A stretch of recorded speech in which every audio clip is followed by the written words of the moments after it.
Hi guys, I recently had the chance to drive the Porsche 996 4S, a 2012 Porsche 997 Turbo S, and I thought it would be fun to compare it to my own Porsche 911S. The 996 version of the 911 is supposedly the least liked version of the 911.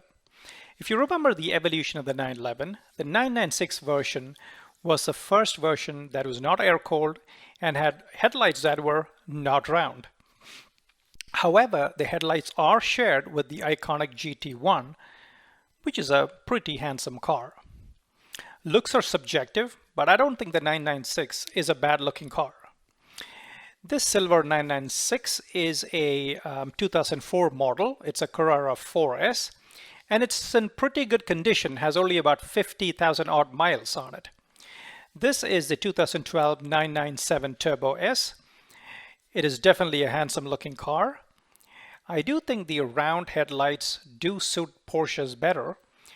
And Porsche changed it back to the round headlights after the big uproar over the 996 models. The rear of this car looks quite good as well. There's a wing that is standard on all turbos. The rear taillight cluster obviously gets narrower in the newer 911s and also gets more modern looking. But regardless, this is a classic shape and it looks quite handsome in the silver color. This 2017 red Porsche 911S is my personal car. It's a 2017 model. This color is called Carmine Red and I absolutely love this color. I also have black wheels, which I think is a good contrast, and it's also very good at hiding brake dust. There are minor differences on the exterior when comparing it to the 997 models. The taillights are more narrow, the rear slats are a little different. There's some changes to the creases, but for someone like my wife, they all look about the same.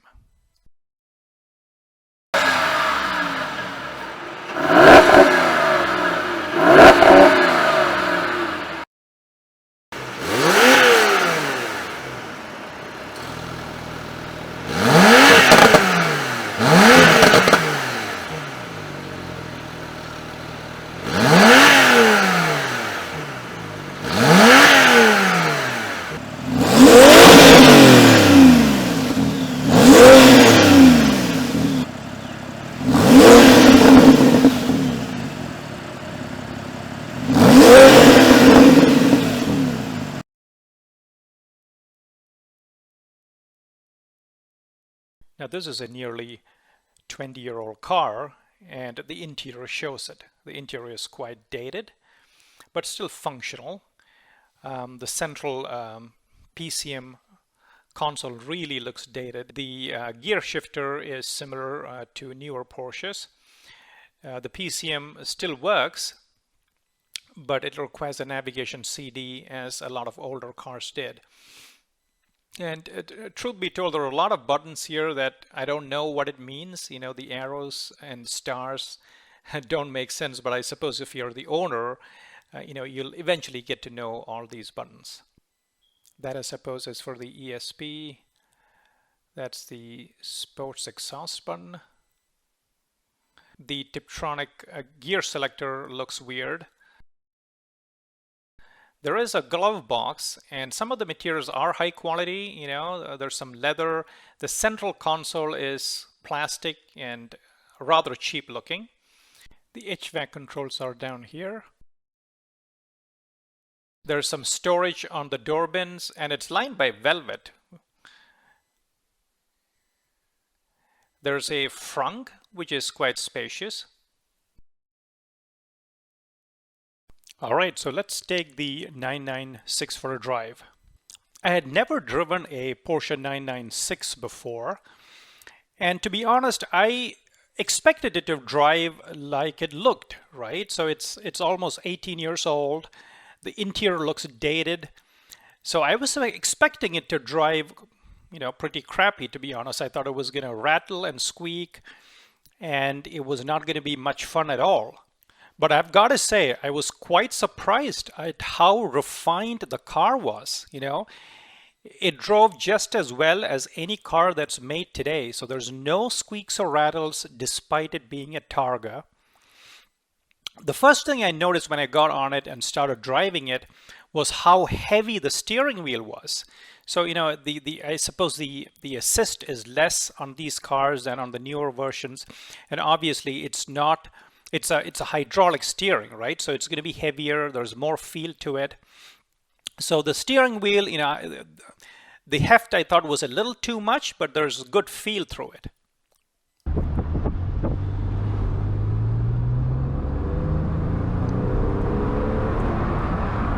It accelerates quite well. It's a naturally aspirated engine, so you can rev it out to 8,500 RPM, and that's a great feeling. This is a very bumpy road, and yeah, the ride is firm, but it's not too harsh.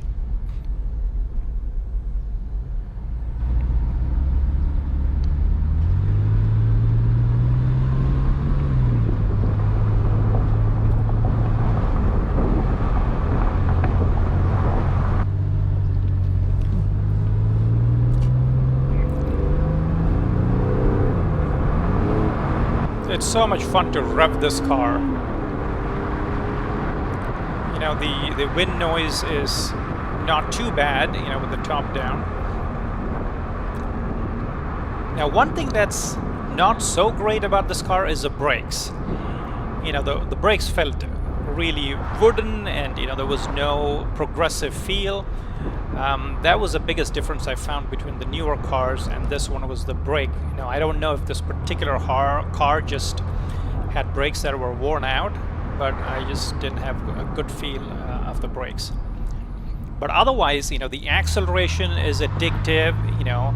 It rewards you the more you push the car. The handling is great. There's no unanticipated oversteer. The back doesn't step out on you unexpectedly. It's a very controllable, extremely fun car to drive. I was quite impressed. If you search hard enough, you can probably get one of these cars for anywhere from $25,000 to $50,000. And I was thinking, you really can't have more fun for your money than in this car. Yeah, you can get a $100,000 newer 911, but the incremental fun you can have over this car is going to be, pretty small. Obviously, this is not blazing fast, but it's a really great driver's car. Some of the other cars you could get in this price range, I suppose you could get the Subaru BRZ, maybe the older Chevrolet Corvettes, maybe a Dodge Challenger and so forth, but I don't think anything beats this car for fun.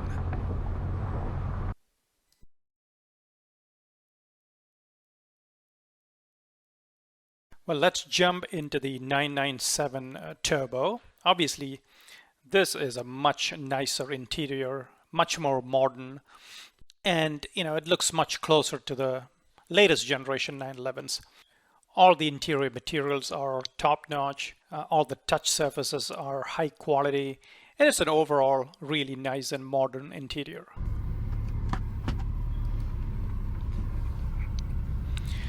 Now, one of the things you notice coming from the 996 is that the steering is much lighter. There's still feel, but there's more assist.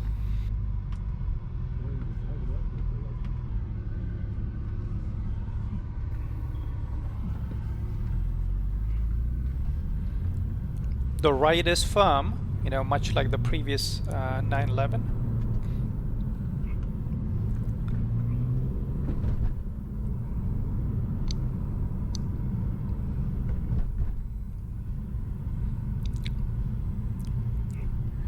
On this bumpy road, it's a bumpy ride, but again, it's not too bad. The acceleration, my goodness, it's crazy fast. I think I got 4-wheel spin when I tried to accelerate. It's just insane how fast this thing is. And it's, it doesn't have nearly the horsepower of the latest generation turbos, but it's still insanely fast. Oh my goodness! It just takes off like a rocket. Oh, the acceleration is so addictive. It is so addictive. No wonder a lot of people buy turbos. But one thing I gotta say is it is very, very fast, but I'm not sure it's more fun than the 996. It's such a capable car. It has all-wheel drive that it's difficult to get this car out of sorts on regular roads. So some of the fun in driving a car like this is to be able to push it to the limit, try to get the back out when you want it to, try to do a power oversteer. And that's very hard to do in this car because it's so capable, and you just can't make it slide on public roads without doing insane speeds. So yeah, for the speed addict, I think this is a great car. The interior is modern and the speed is addictive, but on twisties, I don't think you can have more fun in this car compared to the 996. Obviously, if you go into a track, then I think this is a great car. I have driven the newer 911 Turbo S's on a track in Alabama, and it's a great car. It puts down crazy fast lap times, and they are very, very fun to drive, extremely fast on the track. The grip is awesome, but on regular public roads, I think the 996 is a really fun car as well.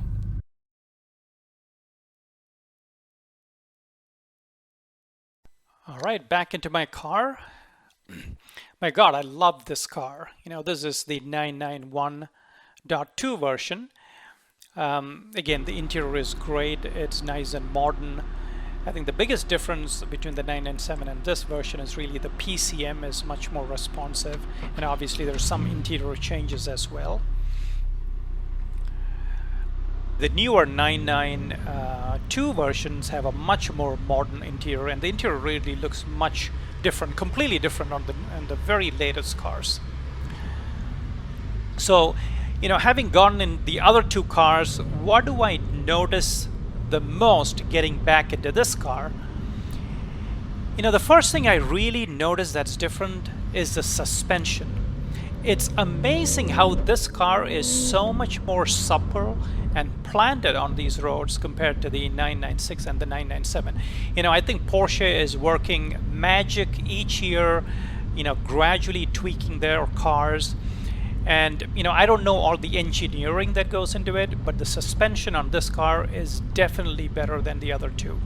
Okay, it's not soft, it's a firm ride, but for somehow they've made it much more comfortable. At the same time, it also has good feel. You can feel what all the four wheels are doing. As far as acceleration goes, it is fast. It's super fast. It's not as fast as the turbo, not nearly so, but it's much faster than the 996. The engine note is good. The steering is responsive. I mean, I love this car. But the question is, for $30,000, can you have as much fun if you got a 996? And I think you can. If you are not crazy on all the new technology, and if you don't want the most modern interior, and you're okay with an older interior, which probably all the buttons don't work as well, it probably doesn't have Bluetooth connectivity, and it doesn't have a good navigation system, but just as a pure driver's car, I think the 996 is going to be hard to beat.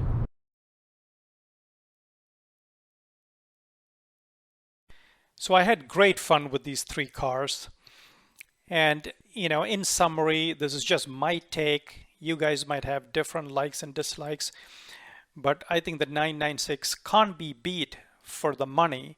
It's still a great car to drive. It's very refined. Now, if you can get past the older interior and the lack of modern features, I think it's a great car for the money.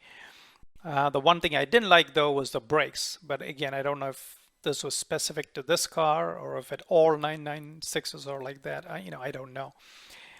The 997 Turbo is a super fast car, very capable, but I'm not quite sure it's quite as fun as the other two cars. Now, my car, the red one, is the 991.2. I've done previous reviews on this. It's a fabulous car. It's an absolutely great car. The best thing compared to the other two is really the suspension. It's a much more comfortable car, but at the same time, it's just as capable. It doesn't bounce around bumps like the other two cars.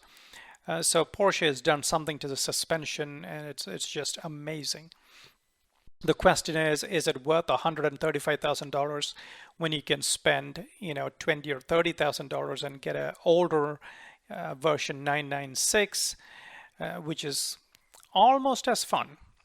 And finally, I would really like to thank Michael Kanowsky and Jim Montgomery of Motor Cars International in Springfield, Missouri, for letting me drive these cars. They have a great collection of exotics, Ferraris, Lamborghinis, Bentleys, and so forth. So if you're interested, give them a call. They ship to all parts of the country. Thank you so much. I really hope you enjoyed the review. Have a good day. Bye-bye.